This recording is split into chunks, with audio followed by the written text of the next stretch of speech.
Republican presidential candidate Dr. Ben Carson incurred the wrath of observers and commentators this week when he declared that he did not think a Muslim could ever be a president. He has since tried to distance himself from this blunt assertion. After all, if a Muslim cannot be a president, why should a Christian, a Jew, or an African American for that matter? But does it also highlight the perils of any type of discussion of anti-Muslim sentiment? Are we too sensitive to matters relating to Islam to have any sort of truly informed debate? Does being PC about Islam make it more or less dangerous? Well, to discuss this, I'm joined this morning by Philippe Assouline, who's an international expert and a doctoral candidate at UCLA. Philippe, welcome. Hi, thank you for having me. What are your thoughts? I think what you said is absolutely true. You know, there's the old adage, when the cat's away, the mice will play. And having all this PC reticence to talk about the connection between jihadism and terrorism and Islam, even though it doesn't represent all of Islam, means that the whole field is left to reactionary forces, hysterical statements, demagogues, like what Ben Carson was saying. I think we need to have an intelligent discussion about what is actually part of Islam that could be a problem, like in other religions. I mean, all religions have gone through a troubled period. And the reticence to even address that, exemplified by what the Obama administration's been doing, I think is part of the problem. So let's talk about that. What do you see as the dangerous policies or rhetoric that the Obama administration has been utilizing that's actually fanning the flames of this problem? So I don't know if you recall, after the tragic events in Paris, the terrorist attacks against the paper and then against the Jewish institution, the Obama administration was refusing to even identify the problem as Islamism. It's been doing that for a long time. It refused to acknowledge that the Jewish people who were targeted in Delhi were targeted because they were Jewish as part of jihadi ideology. And it goes way beyond that. There's consequences in terms of foreign policy for those actions. So President Obama, at the beginning of his first term, gave a very famous speech in Cairo to the Muslim world, where he was very flattering. He put on kid gloves. And to that extent, it was laudable because he was trying to establish a new relationship with the Muslim world. But there was a complete refusal or fear to address the real salient issues. It's like common sense has become revolutionary. People can't even address the elephant in the room. Compare that to when he went to Kenya. When President Obama went to Kenya, he aggressively, a few months ago, criticized them for their disparity in gender rights, for their treatment of homosexuals, which is abhorrent.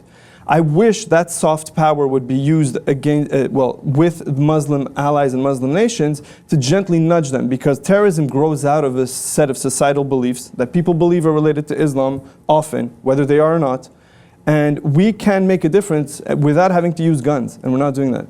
All right, but isn't he, the counter to that is, isn't he trying to straddle that line between reality and idealism? So it's all well and good in theory to have this idealistic approach and to heavily criticize Wahhabism, but the reality is that Saudi Arabia, which is the majority of religion there, as our viewers will know, is Sunni, and the mainstay of the Sunni in Saudi is Wahhabism, and Wahhabism is often seen as the bedrock of jihadism because it's particularly extreme, extreme's not really the right word, but it's a particularly virulent and stringent interpretation of the text.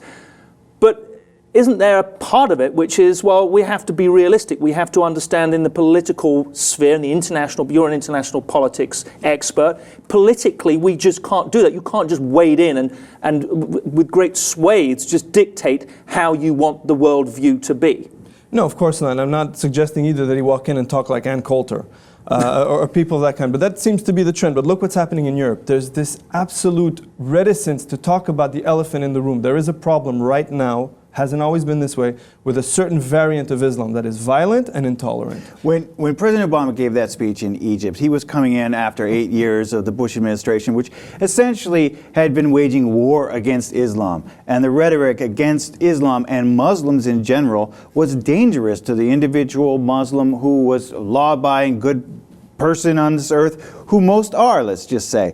And I think that the effort was to sort of reel back the rhetoric that turned into a war against Muslims. I disagree with the categorization. Admitting all the many mistakes of the Bush administration, I think they were very clear the day after 9/11 to say Islam is a religion of peace, this has nothing to do with Islam, which is what President Obama has continued to do.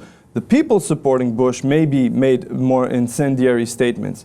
But when you don't address the fact that you have a religion here that is very diverse, that is practiced in multiple ways by different cultures and has been overwhelmingly peaceful recently, which is being hijacked by one version from Saudi Arabia, like you were talking about, when you don't address that it is a current and present danger, that is appealing to even immigrants in the West because of certain mosques that are funded, what happens, you empower two people, the extremists, as if they're talking for the religion, by deferring to them, and you empower, as we've seen in Europe, the right-wing, veritably Islamophobic, racist parties who are now gaining power increasingly in Europe, the European Parliament and in European countries independently. But isn't it more subtle than that? Isn't it the fact that, okay, it's not just a hijacking of the religion, it's a hijacking of the religion, and it's so that it becomes, to an extent, it becomes disassociated from the religion. I mean, it's a truism to say that a lot of those Western recruits that have gone over are not religious particularly, they're not strong Muslims, they identify with it for a whole host of reasons, most of them for personal gain, because they don't feel as though they belong in society and they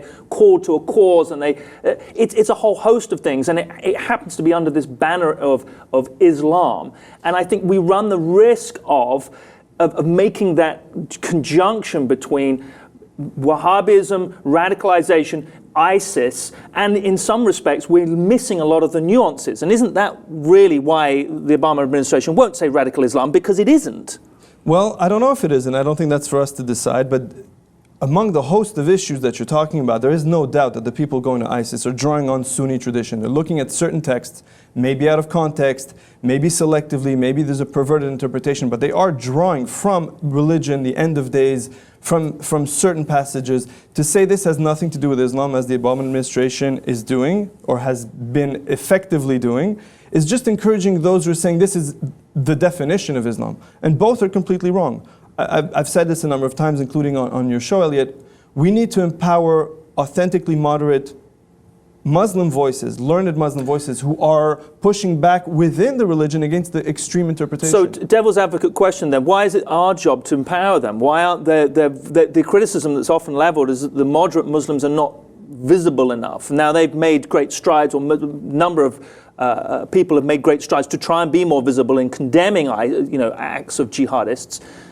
Why is it our job? I mean, just picking up on what you said. It's an extremely valid question. The reason I'm pushing for it is because we need to do it strategically. It's something we need to do. So you're saying the onus is on us to empower them, rather than shouldn't the political will come from the moderate Muslims? Ultimately, for Islam itself, this is needed, and the moral responsibility ultimately lies with the world of Islam, which has let a number of preachers, propagate this poison. From the Western perspective, why I push involvement in this, and there's reticence to even get involved in foreign cultures and religions, is just from a strategic point of view. Radical Islam has cost us lives, it's cost us trillions or billions of dollars. It is a threat. So we have an incentive and an interest in promoting the peaceful, I think, majority Islam, and we're not. We're actually deferring to extremists when we refuse to even identify the problem. I think it's important, from a domestic standpoint, just a general view of the American citizen as Muslims as being a problem. It was, we saw in the Donald Trump town hall meeting where somebody stood up and said, we've got a Muslim problem, we've got to get rid of them. I think that's the danger of demonizing Muslims in general and demonizing Islam in general. Most Americans don't know the difference. They just see Muslim, Islam, bad. But isn't that, what I'm saying is, there's always going to be that impulse to racism and hatred and simplifying things. But I think that association, Islam bad, is because we are not having an intelligent discussion about religion in general, about how all religions have a potential for extremism, etc. PC is contributing to giving the stage to people like the questioner who say horrendous things. And I don't disagree with you. I mean, Salman Rushdie's actually gone one stage further, and rather than saying it's politically correct, a lot of people giving pushback and not wishing to call out extreme Muslim behavior. It's nothing to do with being politically correct. He says it's to do with fear. And he was saying that in regards, in specific relation to the PEN Awards, when a number of people boycotted the PEN Awards earlier this year in New York, and he said that was a fear-based rather than politically correct. But it is fascinating, and I do agree with you that the conversation is better to be had than not to be had. The nuances are important to bring out.